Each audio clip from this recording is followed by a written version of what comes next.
Conspiracy Journal podcast. The transmission starts now. Today, I've noticed from the recordings, I like to start with today. Today was a Monday. Today we're talking about, so maybe I'll try to do something different. Okay. This episode. Ooh. Yeah, you like that? Left turn. Okay. This episode, we're talking about the Patterson Gimlin film, which is like the Bigfoot film, the film for a lot of the stuff in this arena for pretty much all cryptids. It crosses over into a lot of paranormal stuff. It's just so well known. It's so ubiquitous, and we're going to get into the ins and outs of how the film came about, who the guys involved were, the legacy of it, the debate about it. It's a hotly debated video, hotly debated topic, and everybody's got an opinion on this video. Everybody comes from a different angle, or a lot of people come from different angles. A lot of people come from different opinions, but people be having opinions about the video. And we all do. Yeah, I have an opinion. Yeah, for sure. As do I. I've been in this zone, checking out this video, watching film, reading about these guys and what they were up to and their overall vibes. And, there's a lot of information. One of the overarching themes of this video and everything about it, there's a heavy confirmation bias. If you want it, if you come from a specific standpoint and want it to lean a certain way, it's pretty easy to find some evidence to tip the scales in that direction. But let's get into it. Let's talk about the guys. It's October 20th, 1967. And we're with Roger Patterson and Bob Gimlin. And these guys, they're a couple former rodeo riders, amateur boxers. Cool. They live in Washington. So they know each other kind of from that circuit. Like, they're real cowboys. Hot. These guys are like legit cowboys. They live in Eastern Washington. Roger Patterson, his job at this point is Bigfoot stuff. but Bob Gimlin's job at this point and after this is like breaking colts. He's breaking young horses for people. Like he's a real cowboy. That's his job. Got it. I was thinking about different cult. CULT. Yeah, I was thinking C. Oh. C. I can't even. That would be on brand. That this Bigfoot hunter is also like extricating people from cults. Yeah, I was like, that's such a cowboy move. I'm going in. I'm getting you out of this cult. I saw there was a whole movie that happened in my mind in milliseconds, and then you were like something about cows, and I was like, what? Yeah, this different episode movie is about cults, but the other cults. Got it. Yep. Okay, I'm back. So yeah, Bob's breaking horses, and him and Roger, they're going on a lot of these trips together, and they. Wait, what trips? What? Sorry. Yeah, sorry. I just I lost a little bit of like exactly where I wanted to jump into this story. But let me stick to a couple of the basic things of this day at this point. So what the Patterson Gimlin film is a short movie capturing an unidentified Bigfoot subject. And it was taken Friday, October 20th, 1967. Some people debate the date that it was shot. We'll get into that in a minute. In the Bluff Creek area of Northern California. It's a tributary of the Klamath River, a little bit south of the Oregon border, a little bit east of the Pacific Ocean. So that area is still to this day is very, very dense forest. There's the area, I don't know if this technically classifies in that area, but there's a large area in that area that's called the Lost Coast. And it's still what it's called today. And there's just no major highways that go through there. If you look at a map, Highway 101 comes down, and this is the part where you come down on 101, and then you would get off in Liggett, which I've done many times, and then connect with Highway 1 down in like the Mendocino area. But north of there's like no main roads at all. You don't go through there by accident whatsoever. Like, you really have to be intentional to go out there. So it's a pretty rugged area, and that's still present day. That's how it is. So in 1967, I would imagine that it's much more so. Is it a part of the redwood forest? There's redwoods there for sure. Okay. Yep. Okay. I've been up there. It is dense. I did the whole like drive your car through the tree thing and all that. I saw a part of the, I think, Lost Coast where they filmed Jurassic Park. Am I making that up? I'm not sure. I know that they filmed some parts of Star Wars in this area as well. Maybe that's what it was. Anyway, there were a lot of ferns. It's where really the dense. Ewoks are from. Yeah. That's in a spot in I love those in guys. Humboldt County. Yeah, I went to visit that spot where they were from. Cool. But yeah, even to get to like the redwoods area, like you're much further inland in a lot of it, or further north to the Oregon border, where and then the highway cuts inland. So there's this big chunk. It's pretty easy to spot on a map, and it's large. It's huge. Yeah. This area. This is so exciting. Yeah. So there's a lot of mystery to be had out there, I think is the point. In this spot, there had been a flood a few years earlier. And so when the sighting happened, it looked a specific way, but it looked that way because it had been flooded a few years before. So shortly after that, there was a lot of regrowth. So the spot where this sighting occurred was lost for a long time and was rediscovered in 2011. And so it's a segment of Bluff Creek just south of an area called the Bowling Alley, which I imagine is like trees are getting hammered with rocks and stuff as the water flies down it, I think would dictate that. Yeah. It's shot on 16 millimeter Kodachrome 2 film. The film length, this section is 954 frames. It's 24 feet of film. The runtime of the Bigfoot section, there's a hot debate on what frame rate they were using with this film. So it's either 59.5 seconds at 16 frames a second or 53 seconds at 18 frames a second. So just for all the camera and film nerds out there, this is what's going on. And what difference would it make? Like, why would that be such like a hotly contested? Like, who gives a shit? Well, it really affects the gait of the creature. Okay. Oh, okay, that makes sense. The I thought it was I just... had a question and it was answered. Yeah, I thought it was just like asshole nerds being asshole nerds. It just seemed like an arbitrary thing to be like. Yeah. No, this is definitely 18 frames per second. That's right. Okay, all right, we'll allow it. No, yeah, and the biometrics of the creature that's seen in the video is a big part of the hot debate. And the gait is a big part of it at that. The famous frame is frame 352 from this film. Yeah. Oh my God. We have to... The look back, Yeah. the cover girl. That's right. You guys, Vogue. I am naming something frame 353. Is that what it was? 352. 352. Okay. Yeah. Got it wrong. 353 works though too. Whatever. Yeah. Well, 352 is the already back of the head. used. 353 is the back of the head. No faces. Yeah. Yeah. You don't have to pay him if you don't see the face. So there's on this same roll of film, the previous shot is a bunch of footage of them just like riding horses.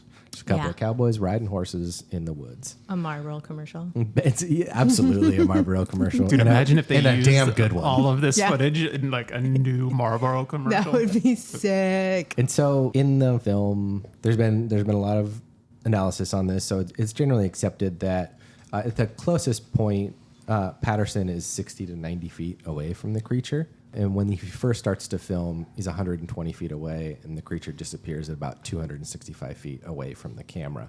The encounter lasted less than 2 minutes total. And I'm just going to back up a little bit. So Friday, October 20th, between 1:15 and 1:40 p.m., just south of the bowling alley, they round this corner in the river, and on the opposite bank, there's a large overturned tree that's obscuring their view. On the opposite bank is a Sasquatch. It's a bipedal, ape-like figure covered in dark reddish-brown hair with prominent breasts. Hot. It's a lady. Yeah. That's right. Woo, woo. Yeah. Later will become to be known as Patty, after Roger Patterson's wife, Patricia. It's such a weird insult. So wait, her We're name... just complimenting her. It's like it's a tribute to her, but it's just like, yeah, she's this big hairy beast woman. I hate my wife. It was a different time, Greg. You wouldn't understand. But just to be clear, is her name Patty Patterson? Thanks for picking up on that. Fucking Yeah, great. Love Yep. that. Fucking Yep. chef's kiss. Yep. Thank you. I like that. That's such like a, not to insult boomers who might be listening, but it's just like, it's one of those like odd things that they used to do back in the day of just like, yeah, my bitch wife. Yeah, for sure. And it was just like a common thing to constantly say. Like, it doesn't matter. Like, you would see it on a t-shirt. Like, oh, I got this at the fucking carnival, but like I hate my bitch wife. It's like, why is that on a t-shirt? What the hell is that? Yeah, there's the iconic motorcycle rider T-shirt that says on the back, "If you can read this, the bitch fell off." Yeah, exactly. Classic. Nice. I feel like comparing a Sasquatch to your wife is like, it's a weird comparison to that. It's just like, yeah, my wife's a big fucking hairy ape. The youth will never understand the pastime of hating your spouse. Yeah, right. And how accepted it was. Yeah. It was just totally fine. Definitely the norm. Yeah. So Patty is either 6 feet tall, 6'6", 7'6", or 7'3" 3/4. Sorry, Patty the wife or Patty Bigfoot? Patty the Bigfoot. Okay. Yeah, we don't know how tall Patricia Patterson is. Okay. Yeah. Okay. We can speculate though. Sure. So they see this creature. Patterson's horse, Chico, rears up. I like it. Chico. Yep. And this is why when you watch the video in its entirety, it starts out crazy. It's like shaky, it's right? Shaky. Yeah. It's the ground. So that's like the horse rearing.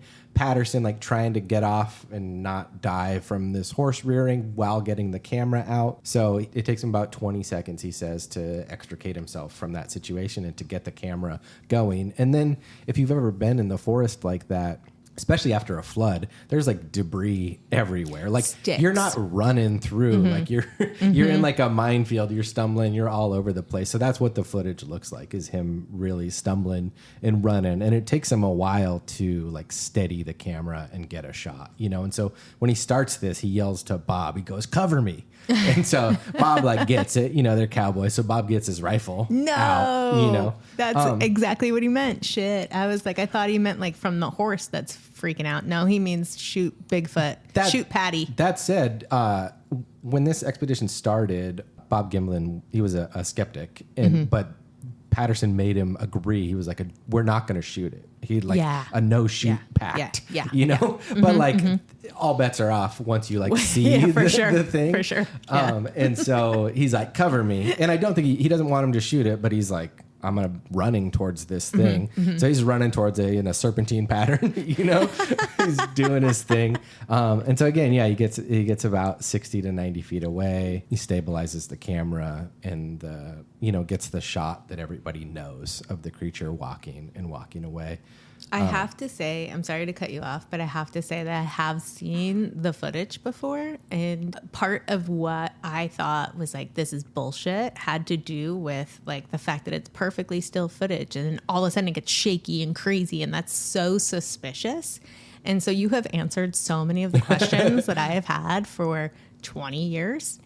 You just answered in 20 seconds. Yeah. So I have to like recalibrate and come back to the footage because now that it makes so much more sense. Yeah. I'm like, I just have a whole different view, but also now it's a girl and Bigfoot and my heart is a boy and I just like don't know what to do right now. I'm freaking out. And so Roger Patterson, he's running after it.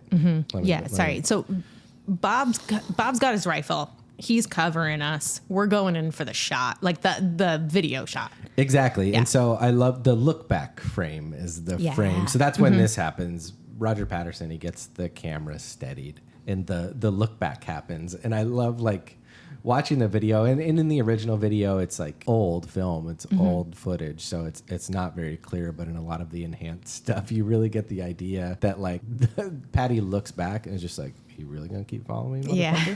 There's like a lot of sass to it. Sure. You know, there's a lot of Patterson described, like he was close enough to read the facial expression.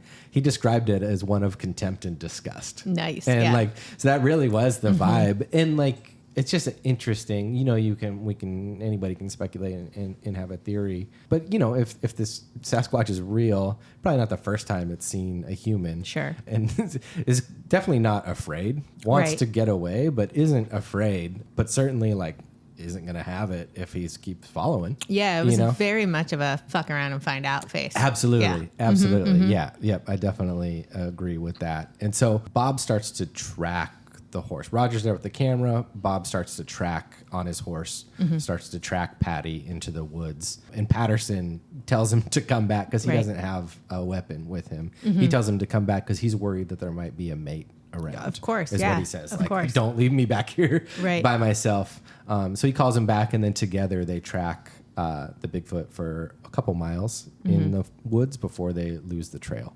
So they go back to their camp. They get their plaster and they come back to do some casts. Why do they have plaster, you might ask?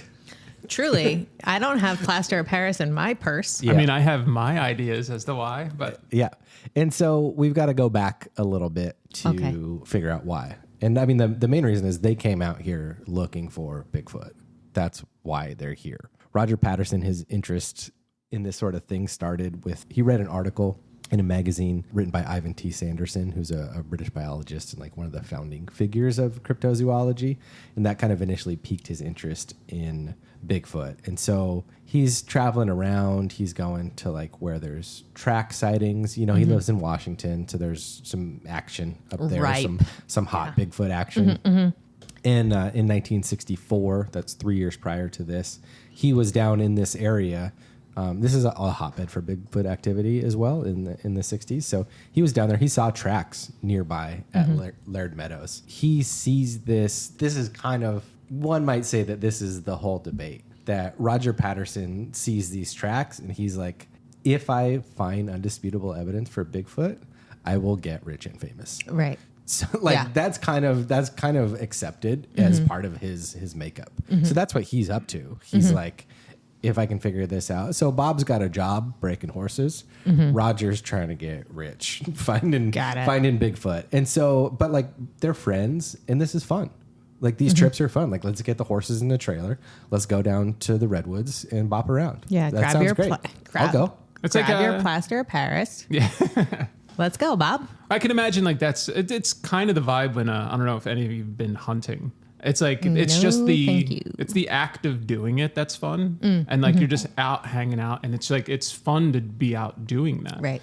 And then sometimes you don't get anything, like, and it's just, but you still enjoyed the time out there with your buddies and doing all the things. So it's, I can imagine for one of them being like, oh yeah, like even like I like the idea of going out and doing this, but if nothing happens, like, so what? Like, we're out with the horses, we're having a good time. I want to go on this trip. Yeah, like this invite sounds me. great. I'll Yeah, go. I'm going. And I'm going on a no-kill Bigfoot hunting trip for sure. And that's Bob. Yeah. Bob's like, Right yeah, on. man, this is fun. You know, Roger's my buddy. He's pretty entertaining to be around. So I'll go on these trips with him. Sidebar for a second. Sure. Can we talk a little bit more about breaking cults? So Okay. is he just... Yeah, that's what this is about. Yeah, I'm just like, just so... I just need all the facts, Bobby. I need to know everything that's going on all the time. And I Yeah. want to know, is he finding wild horses and trying to domesticate them? Is that what breaking a cult means? That does happen. Okay. I don't know specifically what Bob's deal is. If they're breeding these horses or if he's Right. finding wild horses and breaking them.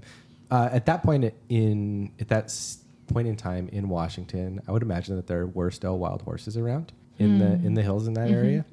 A lot of horses aren't born ready to ride. So Right. you still need to break them, Train them, even yeah. if they are bred, in order for people to ride, and then he'll sell them. He'll get them ready to ride, train them exactly. Yeah. So that they don't buck you off. Right. Unless they see a Sam's Club show. Yeah, I guess that's probably like, using the word train is probably a better term for it. But it is like a very specific process. So like what I can recall of it. Not that I'm a horse trainer by any means, but Right. it is like it's like a specific process to get them to like Be essentially rideable. not buck people off. Yeah. And they say break because it is like the horses are wild and Yeah. we're gonna like tame them. We're Yeah. gonna break this wild streak so that you can control them. Okay, so I hate calling it break. If we could all as humans stop saying that train is better, that feels a lot better for me. What I about like befriend? befriend is nice too. Also, can we just like leave the horses alone and let them be wild and stop trying to ride them? How Say about if we that? throw down some cardboard and put on hip hop. You right on. Right on. Now we're That's talking. the kind of breaking we're yeah, into. that's the only kind of breaking we do. I Yeah. want to see some horse breaking. Yeah. No. So yeah. Yeah. You I can mean, still- we can with and no. AI. So. Yeah. If Yeah. you're looking to see some wild horses, go to Theodore Roosevelt National Park, and they're still bopping around there. It's pretty awesome to see them just Nuh-uh. living their lives out on the plains. Yeah. It's very Okay. cool. Book me a trip. I'm going right now. Yeah, do some squatching, see some wild Yeah, I'll horses. bring all Sure. my video cameras. I'll bring all the film. I'll note what speed I'm doing it at. And Michelle just gets this real shitty Polaroid of like some tree bark. And A you're blurry? Like, yeah. Yeah. It's this- Yo, I'm not even kidding you. I have in my house a Bigfoot shaped piece of tree bark. I Nice. swear to God that already exists. You just predicted the past. That's the type of clairvoyance we're working with. Yeah. So Roger, he's in the Bigfoot game before this. Right. That's Got it. Yeah. Documented. It doesn't take much to figure out that he published a book. He self-published a book called "Do Abominable Snowmen Really Exist?" in 1966. He founded the Northwest Research Foundation to solicit funds for expeditions. Sign me up. I'm a member. The book that he published included 17 original drawings by Patterson, some hand-drawn maps, interviews. Critics referred to it as circus poster style, which honestly sounds awesome. Sick. So he's a bit of a showman, and he's out there hustling funds to try to get money to make this happen. And again, this is a little bit of the rub. Is he trying to get these funds in order so that he can fake this video? Or is he like trying to get this fund because he believes it and he wants to find it because that will make him rich and famous? So it's kind of like which of those motivations is true, and we'll continue to get into that as the episode wears on. But Roger's a bit of a showman. He's adjacent to some Hollywood folks, so he's also a little bit of an inventor. So he's trying to sell an invention in LA. He's trying to sell his like ponies and wagon act to Disneyland or Knott's Berry Farm. So, and this is the 60s. We're making a lot of Westerns. The big film ranches are cracking off down there in LA. So he's kind of involved in that. So he has a little bit of proximity to Hollywood. He's also trying to find investors because he wants to make a Bigfoot movie. So he's in Hollywood. Like I'm trying to make a Bigfoot movie again. And none of this is really suspicious for people. It was a different time. Like the idea, like you're out there looking for Bigfoot. You're super into Bigfoot. You hate your wife. You hate your bitch wife. And you're actively trying to make a Bigfoot movie. And then you just go out looking for Bigfoot and find Bigfoot. Not suspicious It's a miracle. at all. It's a Not miracle, Greg. I don't know what else to call it. Okay. I mean, I will. It was his fucking destiny. I guess so, yeah. Yeah. No, I mean, it's, and I like, for sure, that tracks, just to play devil's advocate, is like, he went on a safari and he saw a lion. Is it that crazy? No. It is crazy, but like, Bobby, I'm sorry. He went on a safari and he saw a unicorn. That's it's right. slightly different than seeing a lion. All I'm saying is he went to where the Bigfoots were supposed to be. Right. Sure.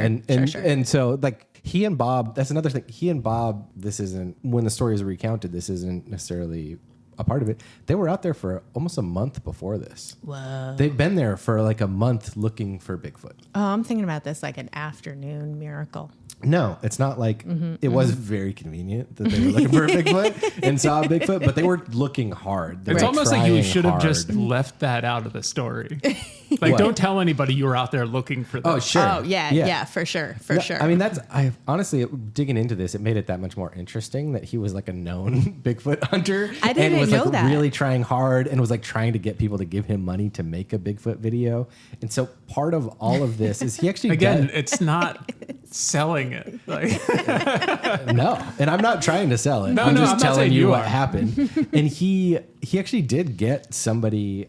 He does get funding to make like a docudrama about Bigfoot. And so that's part of what he and Bob are up to in this area. It's unclear like how often they're down there, how often this is happening. I don't believe that it's all one trip. I think that they make multiple trips to this area. But like at one point, Bob plays a character with like a wig. He's like plays a Native American character with a wig in this movie. No, Bob. And they're like one of the things. There's an incident that took place on Mount St. Helens in 1924, where like a Bigfoot attacked all these miners.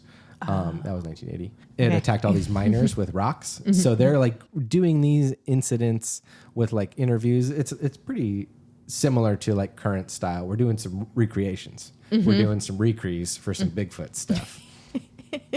And so it's... How does he talk Bob into this? Yeah, I think Bob's just having a good time. Yeah, right on. Yeah, I mean, it sounds like Bob doesn't have to do any of the heavy lifting here. Sure. He's just out in nature enjoying himself. Putting on a wig, doing a little recreate. Roger's doing like the pitch with the sandwich board or whatever. Bob's he's just like, you want to go have some fun in the woods, Bob? Yeah. And Bob's like, hell yeah, that's what Bob does. All right, it's the 60s. Maybe they were like on a little bit of weed. And so it would stand to reason that if we are making a docudrama about Bigfoot, at some point we'll need a Bigfoot suit. I know. I feel like we blew the budget on the Bigfoot suit because it's a good one. Yeah. So that's a big part of it. So like that kind of catches us up to where we're at with the plaster cast. Oh, right. I forgot about the plaster cast. Yeah, so we're back there. We're with the plaster cast. This is what they've been up to get them to this point. So they make these casts, and then a lot of people have issues with the timing of what happened kind of immediately after that. And according to them, like, they took off from the woods. They're deep in the woods. They're down this Forest Service road pretty far. They're out there. But they go back to Willow Creek and meet with Al Hodgson, who owns a grocery store there. And he's actually a guy that Patterson has known, or Patty knew, his wife, not the Bigfoot, Patterson's wife knew.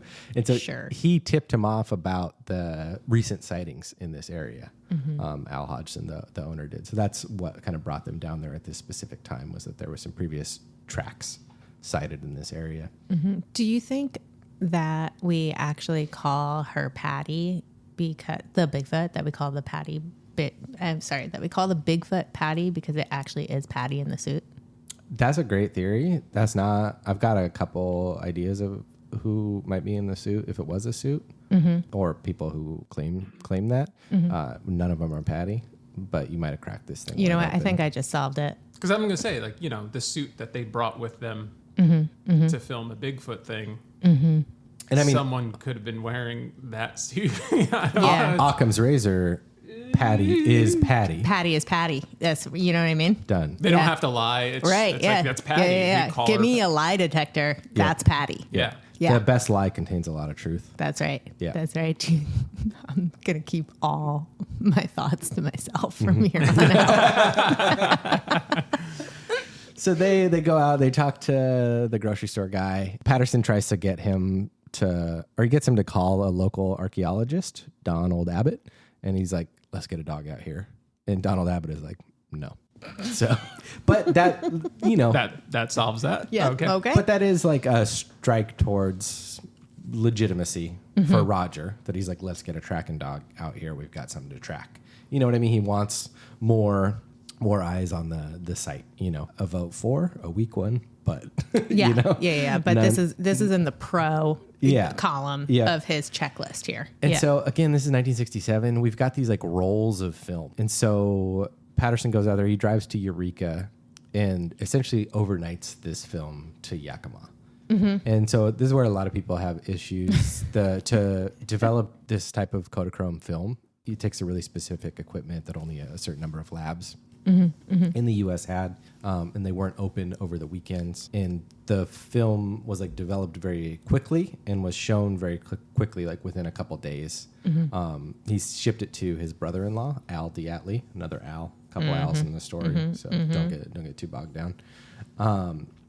And so he ships it to his brother-in-law and is like, this film's coming your way, get it developed. Al Diatley, it's a weird thing. I guess not that weird. He always claimed that he could never recall where he took or picked the film up from. Oh, boy. But how many labs are there? Yeah, not that many, but it was maybe just a way to get you to not go to the lab and be like, did you tell me about this? Which kind of one of the thoughts that I had, and this is just my own waxing philosophically about what went down here. I do find it very interesting from a filmmaking standpoint that nobody ever talks about multiple takes. It's like, if this was a hoax, the fact that they were just like, one take, we got one and done, is kind of wild. But there's absolutely, I didn't see anywhere that. But also, film back then is like wildly expensive, and it's also wildly expensive to develop and produce, and like. True, that's what they developed like 75 feet of horseback film. Like they had more film that they were using. I just thought it was interesting that there wasn't ever any allegations of multiple takes, which that was interesting. Yeah, that's interesting. You know, because you would be able to see like the cut in the film and that they didn't line up perfectly, and this proves that this wasn't the same time period. You know, because there's no timestamp on a film. Yeah, you know? But to contradict myself, maybe there was multiple takes, and that's why Al Diatley's like, I'm not going to tell you where I took the film, of course, because whoever developed it saw that there was a bunch of takes. You know. Oh my God, it goes all the way to the top. All the film labs in Washington are in on it. Yep, Kodak, baby. Kodak's in on this thing. So Roger, again, showman, he calls the Eureka Times Standard newspaper at 9 p.m. that night and is like, I saw a Bigfoot. So he's getting on top of this real fast. You know, he's been angling this for a long time. Like, we made it happen. He has arrived. This is going down. Yeah. So there's a lot of issues about the timing of the film and the processing, but there's not anything really specific to talk about in that. You know, when one guy's like, I checked the weather, all the like planes were grounded that night. And it, like, I don't know, it's just. The fuck's that have to do with I anything? know. Yeah, he said the film couldn't have been overnighted because there were like no planes flying. Oh, actually, I started laughing when you said he overnighted the film because I mean, in the '60s, what does that look like? How much did that cost? But also, this is also a time where like you could just go to the airport and be like, Gary, here's $400. You want to fly this to Washington? It's Yeah, like, fair. All right, you know, Yeah. like And also, where's he overnighting it to? Like 50 miles away? no, it's a ways Yakima, from Eureka to Yakima. How far is that? About. Driving it in a car is about 15 hours. Shit. I love that you knew that. Yeah, I've driven that a lot of times. Yeah. I am Roger Patterson. This is my story. So they got back to camp about midnight. They had not broken camp. They left all their stuff. They're like, we got to get this film out. So at 5 a.m., they go back to the site. It's raining a lot at this point. They go back to the site to cover the footprints. They cover them with bark because they brought some cardboard boxes, but those were soaked by this point. So they're covering the prints with bark to preserve this stuff. When they go to leave, there's a big mudslide, so they got to like turn around and go a different way and have to use some heavy equipment to get their truck unstuck, which has no bearing on the story, but you know. Adds legitimacy because Sure. why would they even put that in if Yep. it wasn't true? Yep. Just, we got a lot going on this trip. And then they drive back to Yakima, 580 miles with 3 horses in the truck. And so a few days later, a man who works for the U.S. Forest Service, Lyle Laverty, goes there. He took a bunch of photos of the tracks. The tracks are there. 9 days later, Robert Titmus, taxidermist, that's right. He took a bunch of casts himself of these prints and was able to kind of map out in the creek bed, map out the movements of Roger Patterson and the creatures, the serpentine pattern, as it were. Yeah. I love that I understand that it's the 1960s and not like the 1760s, but I'm just fascinated that the word spread fast enough to get like a taxidermist and a ranger and a whoever the hell else out there to do their own little looking about and investigating. Yeah, well, buckle up because it moves real fast. Okay. So that happened October 20th. By October 26th, we're screening this film at the University of British Columbia. Holy crap. Yeah, we're going because I mean, like this is what Roger has been waiting for. Surely. You know, this has been his life for a long time, looking for this moment, and he's not wasting any time to like get it moving. You know, and so it seems like his brother-in-law Al Diatley. It seems like he's been his benefactor. He's funding a lot of this stuff. So consequently, Al's in on this for like a cut of the profits. Of course. Of this thing. So it's like Bob, Roger, and Al are kind of the three-way situation on this film. And Roger expected like the scientific community to be like, this is incredible. Job well done, sir. This is incredible. That was not the case. Yeah. I can imagine. Yeah, I mean, I get it though. He should be knighted or something. A lot of scientists wouldn't even watch the film. Shit. And also, Burn, dude. They wouldn't even watch it. yeah, That's he had rough. rented the camera and had went past his rental date. So an arrest warrant was issued, and he was arrested a couple God weeks. damn. A couple weeks after fucking returning. way. Holy shit. But he gave the camera back, and the charges were dismissed. I can't handle that. I'm dead. So, but the film is moving around. The guy whose article he read, Ivan Sanderson, to get him into Bigfoot in the first place, he arranged 7 North American screenings. So in 1967, 68. So the film's starting to get out there. There's a famous Bigfoot hunter, Rene de Hinden. He took the film to Europe and Russia. Russian scientists were notably more open-minded. So, and he took this film on tour and did a bunch of promo. He did a thing called like four-walling, which is in these areas, he would buy a bunch of TV spots in the coming days and be like, in 3 days, this crazy-ass film is going to be on display. Come on down. Sunday kind of situation. Amazing.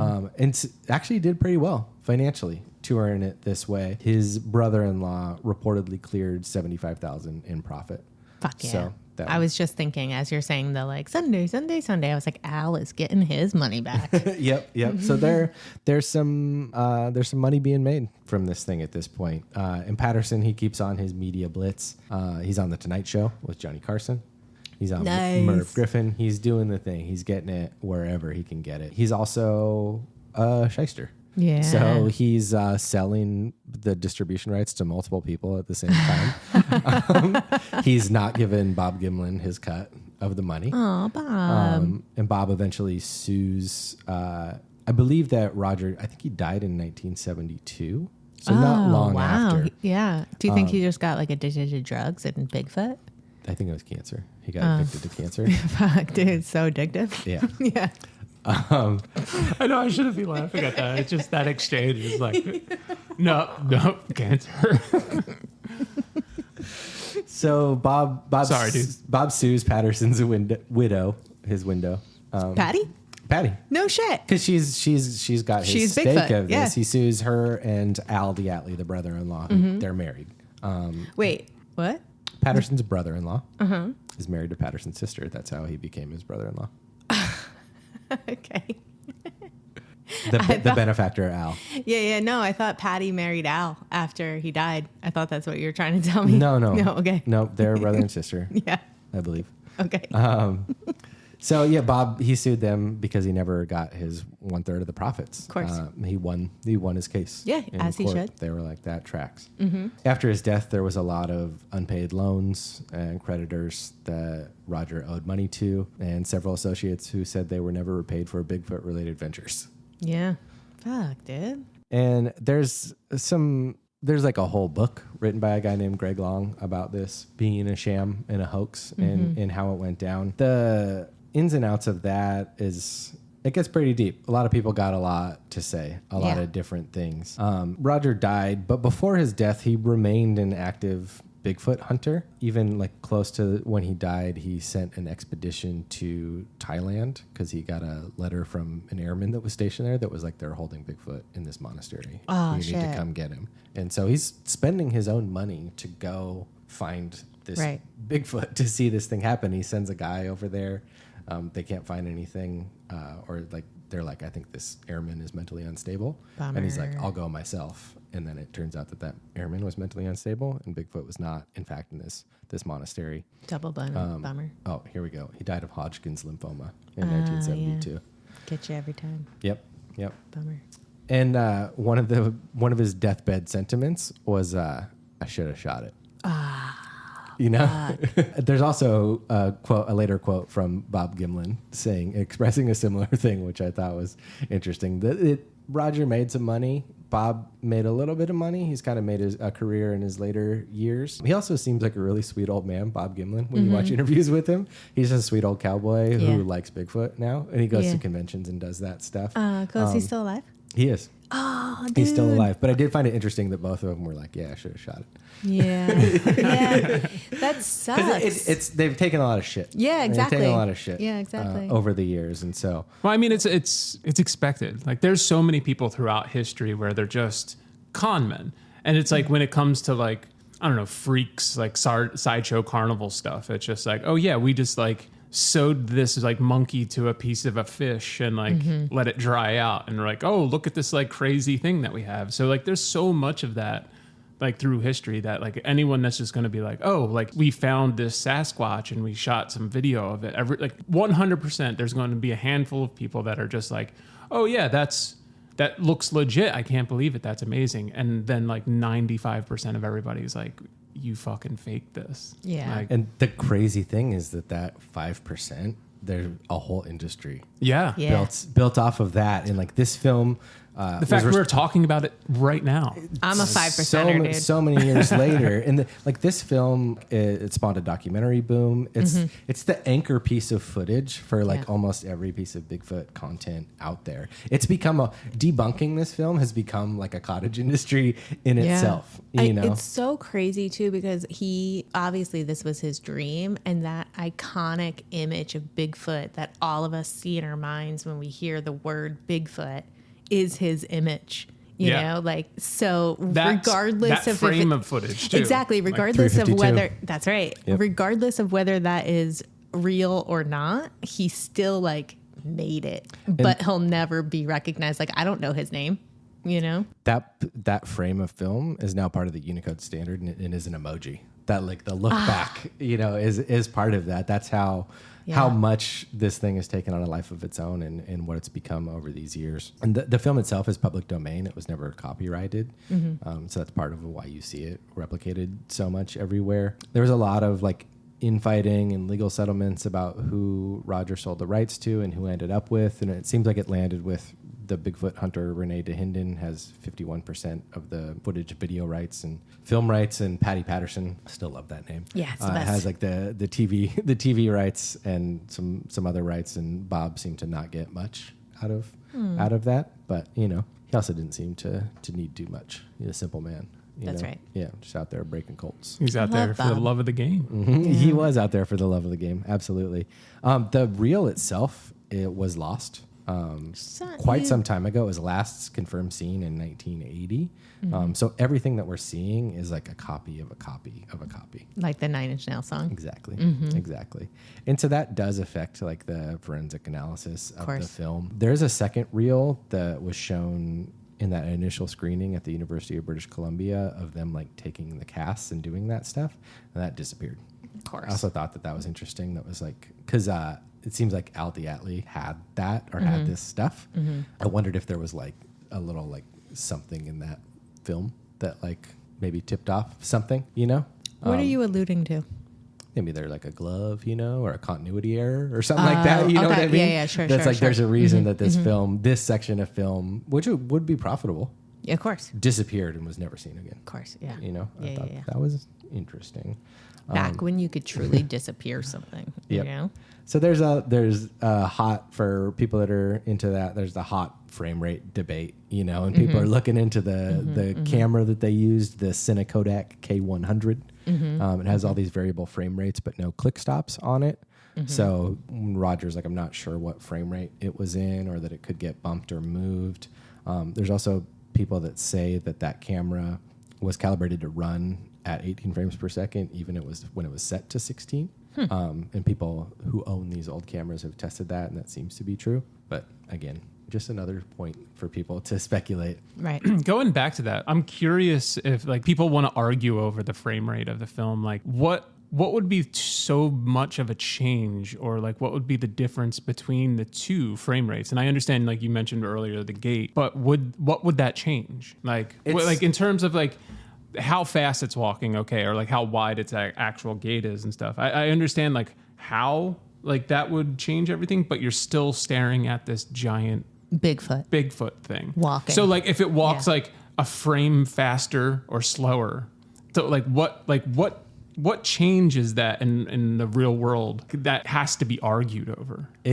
It changes these opinions, and that's, I know, but that's what I mean. Like, no, you can argue over it. It changes but like, nothing, and that's the whole basis of this. Is this anthropologist says it means this, and this zoologist says it means this, and this primate expert says it means this. So it means so many things to so many people, but it doesn't mean the same thing to anybody. it seems like And such it means an nothing to me, yeah. you know? Yeah, It's like arbitrary thing to like, I don't know, argue over when it comes to like the legitimacy of it. Like, it's just like there's 10 other things that would like point things in one direction or another. Yeah, that and like you would like spend so much time being like the frame rate like would mean like this type of animal would be like this, and it's like you're missing the point of like what it is that you're actually looking at. Oh, if like the frame rate change meant like, oh, that means it's definitely a man in a suit. And it's like, okay, like I can see arguing that in one way or another. Does it? Like, is that what that means? Like, well, there's not a baseline from which to measure this, you know. So from a scientific standpoint, a lot of the argument is fruitless. And I mean, when I said it doesn't mean the same thing to anybody. It doesn't mean the same thing to certain people. But there's so many of these different camps, and there's just because there's no like control in this experiment from which to measure. And I mean, there's the control of like a human gait, and so that's what some people are using for their argument. Stanford's motion and gait analysis lab looked into it. They attempted to replicate the walk with a human subject, and it said they could match some of the movements, but couldn't replicate all of the movements. And it's just like there's so many contradicting anatomical claims with this stuff that, again, back to kind of the original point of confirmation bias, like if you want to believe in one direction or the other, there's information here in the biometrics that you can grab onto to prove your point, whichever point you're trying to prove, that it's a guy in a suit or that's an actual Bigfoot or that we don't know. You know, there's data points to grab. The best place to start with would be, I don't know. And I think that's the best place to remain, because like you're saying, like anything that you are going to then start picking apart and like, your confirmation bias will take over, because like if you would have to go down one or two roads if you're going to start analyzing certain amount of footage, but it's like, yeah, but all of that stuff is still there to be analyzed. And the idea that like, well, if you take this road, that means ape. If you take this road, that means human in a suit. Okay, well, we're still at like the 0 point at this point. Like we're still at the like that doesn't mean anything. So you have to, if you're going to look at it scientifically, you kind of have to like take all of the information in and then come up with an unbiased look at it. You have to just get someone who doesn't care one way or the other to like analyze it all and like see what they say. I don't know. And when that's been done, what they say is that it's inconclusive, right? That there's nothing definitive to say one way or another, and that's what each side is going to use too, as their confirmation for their side. And from a scientific standpoint, the claim is extraordinary. This claim, and so the burden of proof, like it doesn't lie with science, it lies with the people making the claim, because the claim is extraordinary, and there's not enough evidence along with the claim to prove it to be true. Like that's just a fact, is that there's not enough evidence to prove this thing to be true in this realm. And so like, I'm sure people at home are screaming like, talk about the hoaxes, and like, I'm gonna, we're there right now. And they're like, man, like everybody's got an opinion on this thing, you know? So they talk to a lot of special effects people in Hollywood, you know, and the same thing happens with the special effects guys in Hollywood that happens with the zoologists and the anthropologists. Right. You get both opinions. There's guys that are like, man, that suit's incredible, we couldn't do anything like that. And there's other guys that are like, that's a piece of garbage. Yeah. Right. You know, these are like the preeminent people in the industry. And so like, again, it's kind of a fruitless argument, but there are a couple people, John Chambers, who did a lot of the suits for the Planet of the Apes. He's an excellent guy to talk to. He would know. And so for the time, he was like, it's not like a standard gorilla suit that you would buy in Hollywood. Like it's not a thing. Yeah, it's definitely a custom made thing. If it is fake. And the general consensus is like, if this was made in 1967, it was custom and required a lot of skill to make it happen. So whoever made this suit, would need a certain level of skill. There are other special effects guys. There's a guy, I kind of enjoy this guy. He was a renowned special effects guy in Hollywood, and then he retired and became like a Bigfoot enthusiast. So amazing. He's like kind of spoken about as an authority, even though he's not a scientist. But he definitely talks like he is one. So he's talking about a lot of the like muscle movement and fine detail in the video and all that stuff. He's also the one that Bob Gimlin in an interview, they're like, how tall do you think it was? And he's like, I'll tell you exactly how tall. It was 7'3" and 3/4 That's right. Because Bill Munns analyzed this video, and that's what he said. Well, Bill Munns is a special effects guy. So, but according to Bill, he figured it out. And Patty is 7'3" and 3/4. So, I believe it. And so what people who think that this is absolute bullshit will tell you is that it's a guy named Bob Hieronymus in the suit. Where does that come from? How do we know it's Bob? I still think it's Patty. Bob says it's Bob. Oh, okay. All right. Some guy comes out of the woodwork and is like, hey, that's me in the suit. That's exactly Shut right. That's up, exactly Bob. Get out of here. Tell me everything. Bob, like, man, I got some opinions on Bob. Just listen to interviews. Bob might be the most full of shit person in this whole story, which is saying a lot. So like he comes out, I don't know, like 37 years later. He's like, I'm tired of this secret, but he's also using words like payola. Like I never got my payola for this. He's just a shyster. You listen to him. He's just like that kind of guy. There's also footage that people will like use to immediately dismiss and debunk this video. There's a still photograph that they'll use of Bob Hieronymus with like the stance. Again, the people love the gait. Yeah. And so there's like a very specific still photograph of Bob with like the exact pose of Patty. And it's like, oh shit, that looks exactly like it. But if you look at the video that was taken from, it's of Bob showing how he walked like the Bigfoot. And so he's like throwing the look over his shoulder. Just like a bunch of times in that video. And so the still of like, I was the guy in the suit is of a video of him being like, look, here's how I was the guy in the suit, which is not hard to replicate for anybody. I can do it right now. Yeah. Like we could all like be like, look, this is me, how I walked and I looked over my shoulder. So it's really him like hamming it up, and to use that as evidence, it's like, oh, it's definitely him, because he's very much trying to replicate the walk of the creature in there. This just, everything that I heard from Bob just stunk of like him trying to get a little cash on this from the back end. And there's also a guy named Philip Morris, cigarettes. Smoky? He's the owner of Morris Costumes. We don't know if there's a relation to the cigarette guy. But he claims that he sold a mail order suit to Patterson in 1967. But again, he would have a suit because he's out there making a Bigfoot movie, So it's like that kind of tracks. And so he says that he sold this suit made of Dynel, and this is from a costume company. But the suit that Bob Hieronymus claims he wore, he says it was made, that Roger Patterson made it from horsehide. And then it's like stinking horsehide. And so these two suits is like synthetic fur, like Hollywood suit, versus like stinking horsehide are so different. Yeah. So different. And so for these two people to claim to be like, I was the guy in the suit and I made the suit, but their claims do not match up whatsoever. That's not to say that one of them is not telling the truth.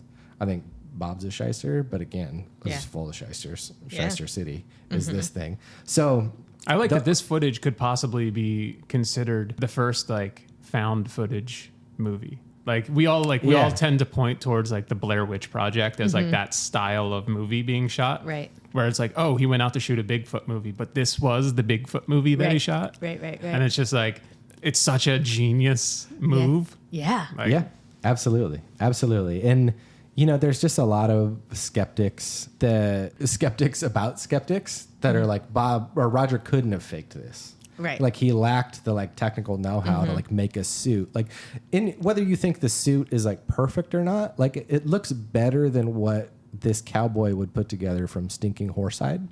Absolutely. Like that's a horror movie. Quite check. And people that know and made these suits, they're like, that's a good suit. Like that's pretty well done in the way that it does move with the person inside of it, if that's the case, is pretty well done. And people have tried to recreate this with like the gorilla suit technology of the time, essentially. And it doesn't like look the same or as accurate. Roger stuck with his story until he died. Bob Gimlin still sticks with the story. And, no matter what you think about it, this film has endured. Right. It's endured and it's not. Well, it's become part of like pop culture, like and like just like modern American mythology type stuff. Yeah, absolutely. And it's just so interesting. And on this, there's a couple things that I came away with. The Thailand thing before his death was very interesting to me. That like it just made me realize that if this was a hoax that Roger Patterson did, it seemed like he did believe in Bigfoot. Right. Whether or not this was true, it seems like there was a part of him that wanted it to be true and did in fact believe in Bigfoot, which I thought was very interesting, and that he's potentially faking Bigfoot encounters so that he can use those funds to go find the real Bigfoot. Right. It seemed like that was kind of part of his vibe. Yeah. And again, I mean, he wanted to get rich and famous off this, but man, if there's not a better way to get rich and famous than finding an actual Bigfoot. So, and shooting it. Yeah, shoot it this time. Put it in a cage. Actually, capture it alive. Shoot it with a trank. Put it in a cage. Don't do that. Oh my God, I can't believe I just did that. Yeah. And it seems like, I mean, there's so many. Michelle seems to like hunting now. No, let her live, dude. Let Patty live. There's also the possibility that Roger Patterson's side of this thing was a hoax, but Bob didn't know. Right. You know? Yeah. That's a possibility. That's a great way. By the way, guys, if you want to get me involved in some shit, don't tell me. Okay. We want to hoax you? Yeah. Give me plausible deniability till my deathbed. Yeah. Yeah. Yeah. Fair enough. And I will swear whatever happened was true. Yeah. So, I mean, it's, you know, again, there's a lot of talking points in this video. And I tried to present it, the facts, as it were, about the creation of this video and the journey that it took without like coming down too hard on one side or the other. Because I feel like there's pretty, I don't know, strong evidence for both. There's pretty strong evidence that was a hoax, and there's some evidence that it's not. I do want to bring up, like, I want to hear what you guys have to say. Yeah. There is one angle of it that I didn't talk about yet, and that's the enhanced footage that like, obviously it's ran through computers, ran through a lot of more modern technology, but like I think about it in terms that like it's going to start adding things that might not have been there, and there's a lot of people that are using like, oh well, this is the gold standard now, and it's this heavily modified footage. And if just real quick, if you haven't seen, like, go find an original version to see what Greg is talking about, and what we're often seeing these days has been put through a lot of stuff, a lot of technology and digitization to get what we're seeing today. So just take a look to see the differences of these things. There is one actually on our Instagram. It's the more up to date. It's like all the shakiness is removed, and it's literally just cropped straight to the creature itself, and it follows it along, and it's super clear, and obviously it's still kind of blurry, and it has all of those like aspects to it. But my point with it was even like when you shoot film and you have something that you're like, oh, it's now like remastered in 4K for Blu-ray or something. Yeah, right. Like you have. What does that mean? I can walk you through. It's walk super me through dumb it. and nerdy, but like I can walk you through like what the process is of doing that. But it usually requires needing the original film. So these guys are all remastering. They're remastering a copy of a copy of a copy of a copy. Yeah. But like with that too, like if you think about when you remaster, like even something that's shot on film and then it's like kind of digitized and remastered, and like there's stuff that's added and taken out usually that wasn't there, but it's still pretty true because you'll watch, like I'm thinking about old Star Trek episodes and like they remaster it and then you watch it and you're like, oh, I can see all of the dumb shit in the background. Right. They just like make everything be in focus. Yeah. So like when you watch it, the original like cut of it, like there's this funny thing that they used to do in Star Trek where they used to place or tape black, like essentially boards up on the back because like it was black reflective glass for like the control panels in the back. And there would be like these spot highlights from the lights. So they would just tape black cardboard up on it. And you don't notice it.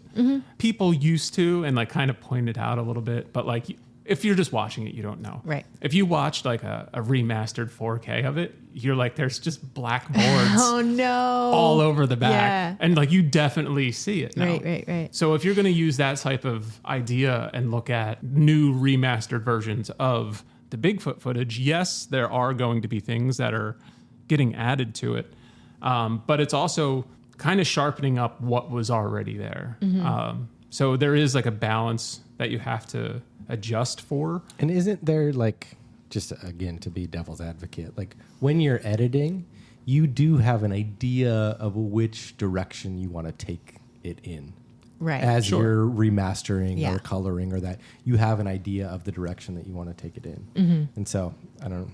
Yeah, and like that has all a comes down bearing. to the editor as well, of like how much am I going to push this? How much am I going to pull back here to like reveal what's here? And there's a lot of that goes on in the editing. But And I mean, you can push any photograph to where it looks fucking weird and not real. Yeah, definitely. I mean, on our iPhones, there's like HDR settings and stuff, which stands for high dynamic range. And like you can go into an image right on your phone and take like just the blacks and pull them out. And you're picture looks insane Yeah. really fast, you know, but you also reveal all of this stuff that was hidden in the shadows, you Yeah. know? And so I can see every piece of dust or something on my black shirt that I couldn't see before. So I kind of understand like how you can take that old footage and now see that there's boobies, you know? I am just being devil's advocate because the more you enhance that film, the more it looks like a guy in a suit, straight up. Yeah. Straight up, but Period. but also like I cannot understand how you would do that without the raw footage. Well, that's the thing too. Like that's also where like a lot of I think that people are going to be arguing over this. It's Right. like you need that original footage in they're order gonna to be push frenzied. for this. Yeah, I'm frenzied right now. Yeah. You know, and I'm not even nerdy enough to know the range of my frenzy. And it's also like how was it originally processed? Like who did it hand off to? And then like again, the copy of the copy idea is just like what we see now has been handed off through hundreds, if not thousands of people who everyone touched it in some way or another to help like stabilize the footage to make it look like a little bit more seamless. They added essentially the whole background and then like there's like a frame that moves around the Bigfoot like, I've seen itself. that. Yeah. And that all works, but it's also like, it's been touched by so many people now that it's just like, it's hard to say what is real. Like when you're looking at something that's been that heavily edited. Yeah. I agree. But it also, I don't know. You said a lot of words and I still don't understand how we can even call this enhanced footage. It's just edited, retouched footage at this point, you know? Yeah. And that's the thing. Like, it's not that like I don't believe it. I am in that I don't know area because like there have been plenty of articles and sources of people finding giant bones. And like some of them are faked and like some of it is nonsense too. You really have to be careful about like what it is that you're like, oh, is that real now? And like that's part of what we even do with this. It's just like some fantastical thing comes out and now we're just like, is that real? Yeah. Also, Bigfoot is such an interesting debate as a whole. Like Bigfoot tracks look very similar to Neanderthal tracks, which is like a real thing. And I always found it interesting from when I was younger and first started to look into this stuff. If you take a step back, all that you're positing is that like there's a type of primate in America. Yeah. You know, they're just like a gorilla exists in America. So like at its base, we put a lot of extra like supernatural shit onto Bigfoot, but like at its base is not insane that this could possibly exist. Unlikely, you know. I like how people get into like crazier things that like Bigfoot's a shapeshifter and he he turned into a frog and he's like outside my house right now and like people will take photos of a frog and be like that's Bigfoot. And it's like, my God. There's how do we get there? There's like, a lot of high strangeness added to the story of a gorilla in America, kind of. Yeah. You guys, I am holding my head together right now because that just sums up every time I do research for a topic for this podcast. It goes like that. Like, how did I end up with a frog on my porch that's Bigfoot? Yeah. You know? But Yeah. it goes there every time. Or like people will hear, there's some animals that make crazy noises like foxes and stuff. Oh, yeah. And like when they scream, it sounds like a child or a woman like screaming in the woods. And people are like, oh my God, what is that? And people will be like, that's Bigfoot. And then, or whatever, like whatever the thing is that they want to believe it is outside of it being actually what it is. Right, so when you're fine tuned to hear the thing that you want to hear, like that's what you're hearing. It sounds. I've heard recordings of alleged Bigfoot recordings, but what it was is this group of coyotes that sounded fucking crazy. Yeah. And it was like 30 coyotes like vocalizing in this really specific way that like when you hear it, you're like, holy shit, that's unearthly. Right, You know, right. that's unlike Yeah. anything I've ever heard.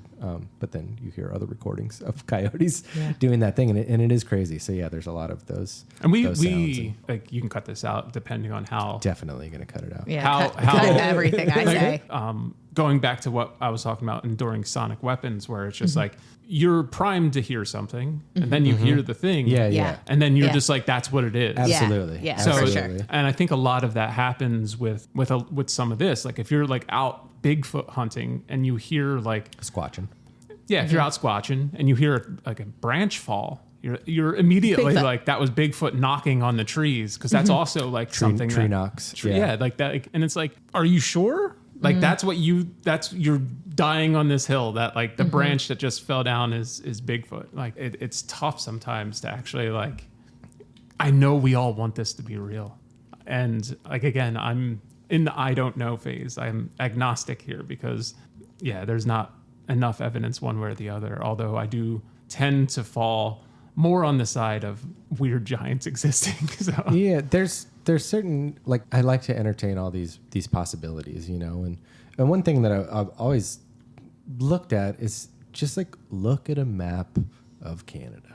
And like, I think it's something like, I don't know, like 90% of the population of Canada lives within 200 miles of the American border. And just the amount of vast wilderness up in northern Canada is insane. Like, seriously, go look at a map. It'll blow your mind how big that country is and how much of it is theoretically uninhabited and wild out there. And so the possibility that something could be hiding out there seems open. And biologically, they're usually like weird variations of a species that already exists in the deep ocean. But we are finding new species. Yeah, that does happen.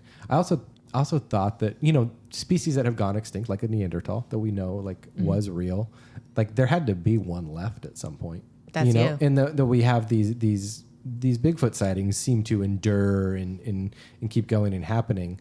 But perhaps when they started, it was real. And that was just like the last one or two, and then that was the end. And now what we're seeing is shysters, right?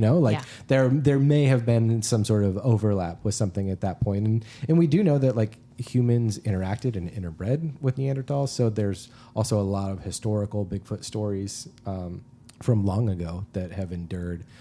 So perhaps some of those were born from these actual scientifically proven things from long ago and just endured in myth. And if we're going to go the like, ancient alien road of everything, we love that road. Yeah, there is the Nephilim, and we can talk about that in a future thing.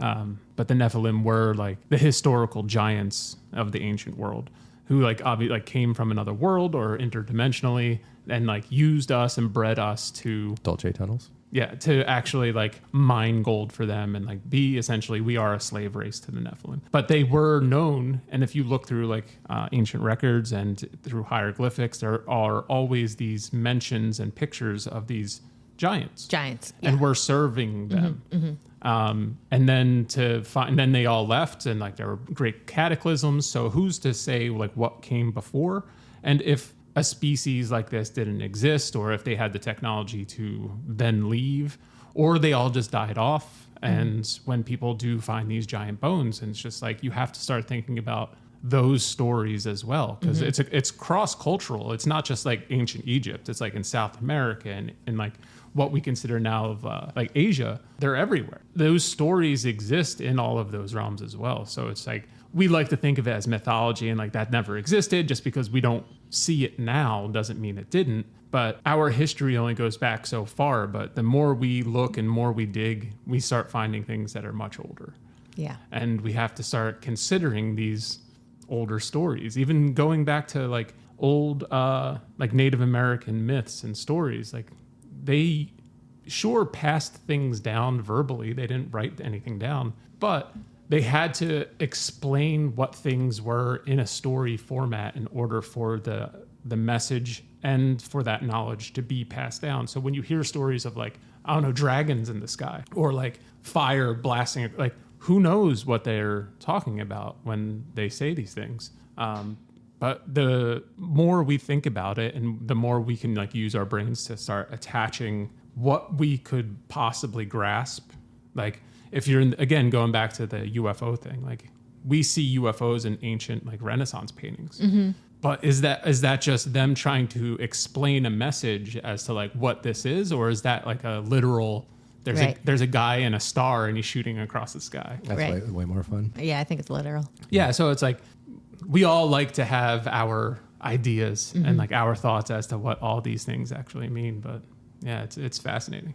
I did forget to mention there's a lot of people with hang-ups on the way it walked. How's it supposed to walk, friend? Yeah. How's a Bigfoot supposed to walk? If people are like, that's not how a Bigfoot walks. You don't know. You don't know dick about how Bigfoots walk. Those are my favorite type of haters, you Yeah. know, is the guy who's like, that's not how Bigfoot walks. Yeah.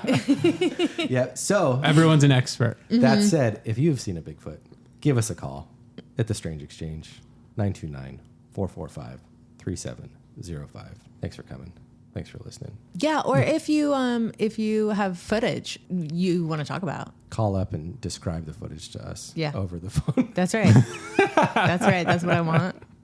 Give it to me. DM us on Instagram if you got footage. Let us know. We want to see it. We want to fucking see it. Dude. We do. Send it to us. Yeah. Cool. Yeah. Thanks. I'm a believer. I think Bigfoot's real. I think the footage was real. I just want to put it out there. Everything is real. And you're welcome. The truth is out there. That's right. I want to believe. Goodbye. Goodbye.